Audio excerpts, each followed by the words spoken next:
ಈಶ್ವರಪ್ಪ ಮತ್ತು ಸಂಸದ ಡಿಕೆ ಸುರೇಶ್ ನಡುವೆ ಇದೀಗ ಗುಂಡೇಟು ಪಾಲಿಟಿಕ್ಸ್ ನಡೀತಾ ಇದೆ. ದೇಶ ವಿಭಜನೆ ಹೇಳಿಕೆ ಕೊಡೋರ್ಗೆ ಗುಂಡಿಟ್ಟು ಕೊಲ್ಲಿ ಅಂತ ಏನು ಹೇಳಿಕೆ ಕೊಟ್ಟಿದ್ರು, ಇದೀಗ ಗುಂಡೇಟು ಪಾಲಿಟಿಕ್ಸ್ ಜೋರಾಗಿದೆ.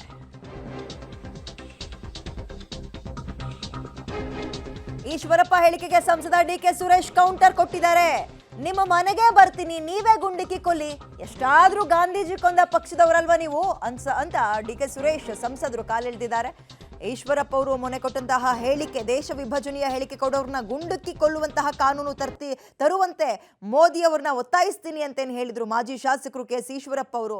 ಅದಕ್ಕೆ ಕಾಂಗ್ರೆಸ್ ಒಂದ್ ಕಡೆ ಪ್ರತಿಭಟನೆ ಮಾಡ್ತಾ ಇದೆ, ಮಗದೊಂದ್ ಕಡೆ ಡಿಕೆ ಸುರೇಶ್ ಅವರು ನಿಮ್ಮ ಮನೆಗೆ ಬರ್ತೀನಿ, ನೀವೇ ನೇರವಾಗಿ ಗುಂಡಿಟ್ಕೊಲ್ಲಿ ಅಂತ ಹೇಳಿಕೆ ಕೊಟ್ಟಿದ್ದಾರೆ. ದಕ್ಷಿಣ ಭಾರತವನ್ನು ಬೇರೆ ರಾಷ್ಟ್ರವಾಗಿನ ಮಾಡಂತ ಪರಿಸ್ಥಿತಿ ಬರುತ್ತೆ ಅಂತ ಹೇಳಿದಾರಲ್ಲ, ಅಂತವರು ದೇಶದ್ರೋಹಿಗಳು. ನೀವು ಇದನ್ನ ಕೇಸ್ ನನ್ನ ಮೇಲೆ ಹಾಕಬೇಕು. ಇದು ನನ್ನ ಸವಾಲ್ ನಿಮಗೆ. ಯಾರು ಈ ರಾಷ್ಟ್ರ ವಿಭಜನೆ ಮಾಡ್ತಾರೆ, ಅಂತವ್ರನ್ನ ವಿಭಜನೆ ಮಾಡಂತ ಪ್ರಯತ್ನ ಮಾಡ್ತಾರೆ, ಅಂತವ್ರ ಬಗ್ಗೆ ಗುಂಡಿಕ್ಕಿ ಕೊಲ್ಲಬೇಕು ಅನ್ನೋ ಕಾನೂನು ತನ್ನಿ. ಇದನ್ನ ನಾನು ನರೇಂದ್ರ ಮೋದಿಗೆ ಪ್ರಾರ್ಥನೆ ಮಾಡಿದ್ದೇನೆ. ನಾನು ಒಂದು ತೀರ್ಮಾನಕ್ಕೆ ಬಂದಿದ್ದೇನೆ. ತಾವು ಸಮಯ ಕೊಟ್ರೆ ಬೇರೆಯವರೆಲ್ಲ ಯಾಕೆ ಗುಂಡಿ ಕೊಲ್ಲಬೇಕು, ಈ ಕರ್ನಾಟಕದ ಕನ್ನಡದ ನೆಲಕ್ಕೋಸ್ಕರ, ಕನ್ನಡಿಗರಿಗೋಸ್ಕರ ನಾನೇ ಬಂದು ನಿಮ್ಮ ಮುಂದೆ ನಿಂತ್ಕೋಬೇಕು ಅಂತಿದ್ದೀನಿ. ಸಮಯ ಕೊಡ್ತೀನಿ, ತಿಳಿಸ್ತೀನಿ, ಬಂದು ನಿಲ್ತೀನಿ. ದಯವಿಟ್ಟು ನಿಮ್ಮ ಆಸೆ ಈಡೇರಿಸ್ಕೊಂಡು ನಿಮ್ಮ ನಾಯಕರಿಗೆ ಶಬಾಷ್ಗಿರಿ ತಗೊಳ್ಳಿ ಅಂತೇಳಿ ನಾನು ತಮ್ಮಲ್ಲಿ ಮನವಿ ಮಾಡ್ತೀನಿ. ದಕ್ಷಿಣ ಭಾರತವನ್ನು ಬೇರೆ ರಾಷ್ಟ್ರವಾಗಿನ ಮಾಡಂತ ಪರಿಸ್ಥಿತಿ ಬರುತ್ತೆ ಅಂತ ಹೇಳಿದಾರಲ್ಲ, ಅಂತವರು ದೇಶದ್ರೋಹಿಗಳು. ನೀವು ಇದನ್ನ ಕೇಸ್ ನನ್ನ ಮೇಲೆ ಹಾಕಬೇಕು. ಇದು ನನ್ನ ಸವಾಲ್ ನಿಮಗೆ. ಯಾರು ಈ ರಾಷ್ಟ್ರ ವಿಭಜನೆ ಮಾಡ್ತಾರೆ, ಅಂತವ್ರನ್ನ ವಿಭಜನೆ ಮಾಡಂತ ಪ್ರಯತ್ನ ಮಾಡ್ತಾರೆ, ಅಂತವ್ರ ಬಗ್ಗೆ ಗುಂಡಿಕ್ಕಿ ಕೊಲ್ಲಬೇಕು ಅನ್ನೋ ಕಾನೂನು ತನ್ನಿ. ಇದನ್ನ ನಾನು ನರೇಂದ್ರ ಮೋದಿಗೆ ಪ್ರಾರ್ಥನೆ ಮಾಡಿದ್ದೇನೆ. ನಾನು ಒಂದು ತೀರ್ಮಾನಕ್ಕೆ ಬಂದಿದ್ದೇನೆ. ತಾವು ಸಮಯ ಕೊಟ್ರೆ ಬೇರೆಯವರೆಲ್ಲ ಯಾಕೆ ಗುಂಡಿ ಕೊಲ್ಲಬೇಕು, ಈ ಕರ್ನಾಟಕದ ಕನ್ನಡದ ನೆಲಕ್ಕೋಸ್ಕರ, ಕನ್ನಡಿಗರಿಗೋಸ್ಕರ ನಾನೇ ಬಂದು ನಿಮ್ಮ ಮುಂದೆ ನಿಂತ್ಕೋಬೇಕು ಅಂತಿದ್ದೀನಿ. ಸಮಯ ಕೊಡ್ತೀನಿ, ತಿಳಿಸ್ತೀನಿ, ಬಂದು ನಿಲ್ತೀನಿ. ದಯವಿಟ್ಟು ನಿಮ್ಮ ಆಸೆ ಈಡೇರಿಸ್ಕೊಂಡು ನಿಮ್ಮ ನಾಯಕರಿಗೆ ಶಬಾಷ್ಗಿರಿ ತಗೊಳ್ಳಿ ಅಂತೇಳಿ ನಾನು ತಮ್ಮಲ್ಲಿ ಮನವಿ ಮಾಡ್ತೀನಿ.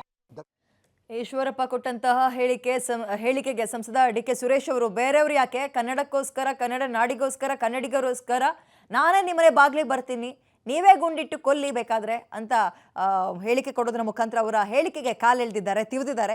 ಈಶ್ವರಪ್ಪ ಮತ್ತು ಸಂಸದ ಡಿಕೆ ಸುರೇಶ್ ನಡುವೆ ಗುಂಡೇಟು ಪಾಲಿಟಿಕ್ಸ್ ಜೋರಾಗಿದ್ದು, ಕೇಸ್ ಹಾಕಿಬೇಕಾದ್ರೆ ಸವಾಲ್ ಹಾಕ್ತೀನಿ ಅಂತ ಈಶ್ವರಪ್ಪ ಅವರು ಕೂಡ ಸವಾಲ್ ಹಾಕಿದ್ದಾರೆ. ದಕ್ಷಿಣ ಭಾರತವನ್ನು ಬೇರೆ ರಾಷ್ಟ್ರವಾಗಿನ ಮಾಡಂತ ಪರಿಸ್ಥಿತಿ ಬರುತ್ತೆ ಅಂತ ಹೇಳಿದಾರಲ್ಲ, ಅಂತವರು ದೇಶದ್ರೋಹಿಗಳು. ನೀವು ಇದನ್ನ ಕೇಸ್ ನನ್ನ ಮೇಲೆ ಹಾಕಬೇಕು. ಇದು ನನ್ನ ಸವಾಲ್ ನಿಮಗೆ. ಯಾರು ಈ ರಾಷ್ಟ್ರ ವಿಭಜನೆ ಮಾಡ್ತಾರೆ, ಅಂತವ್ರನ್ನ ವಿಭಜನೆ ಮಾಡಂತ ಪ್ರಯತ್ನ ಮಾಡ್ತಾರೆ, ಅಂತವ್ರ ಬಗ್ಗೆ ಗುಂಡಿಕ್ಕಿ ಕೊಲ್ಲಬೇಕು ಅನ್ನೋ ಕಾನೂನು ತನ್ನಿ. ಇದನ್ನ ನಾನು ನರೇಂದ್ರ ಮೋದಿಗೆ ಪ್ರಾರ್ಥನೆ ಮಾಡಿದ್ದೇನೆ. ನಾನು ಒಂದು ತೀರ್ಮಾನಕ್ಕೆ ಬಂದಿದ್ದೇನೆ. ತಾವು ಸಮಯ ಕೊಟ್ರೆ ಬೇರೆಯವರೆಲ್ಲ ಯಾಕೆ ಗುಂಡಿ ಕೊಲ್ಲಬೇಕು, ಈ ಕರ್ನಾಟಕದ ಕನ್ನಡದ ನೆಲಕ್ಕೋಸ್ಕರ, ಕನ್ನಡಿಗರಿಗೋಸ್ಕರ ನಾನೇ ಬಂದು ನಿಮ್ಮ ಮುಂದೆ ನಿಂತ್ಕೋಬೇಕು ಅಂತಿದ್ದೀನಿ. ಸಮಯ ಕೊಡ್ತೀನಿ, ತಿಳಿಸ್ತೀನಿ, ಬಂದು ನಿಲ್ತೀನಿ. ದಯವಿಟ್ಟು ನಿಮ್ಮ ಆಸೆ ಈಡೇರಿಸ್ಕೊಂಡು ನಿಮ್ಮ ನಾಯಕರಿಗೆ ಶಬಾಷ್ಗಿರಿ ತಗೊಳ್ಳಿ ಅಂತೇಳಿ ನಾನು ತಮ್ಮಲ್ಲಿ ಮನವಿ ಮಾಡ್ತೀನಿ.